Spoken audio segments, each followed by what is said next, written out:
రాజోలిబండ నీటి మళ్లింపు పథకం ఆయకట్టు కోసం ఎత్తిపోతల పథకాన్ని చేపట్టాలని తెలంగాణ ప్రభుత్వం నిర్ణయించింది.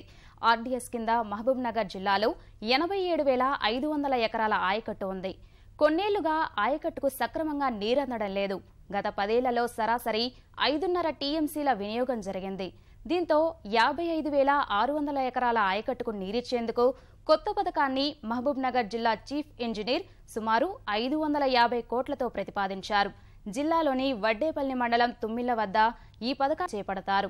తుంగభద్ర నదిపై ఉన్న సుంకేసుల ఆనకట్ట వెనుక భాగం నుంచి 70 రోజుల్లో 3.63 టీఎంసీల నీటిని తీసుకుంటారు.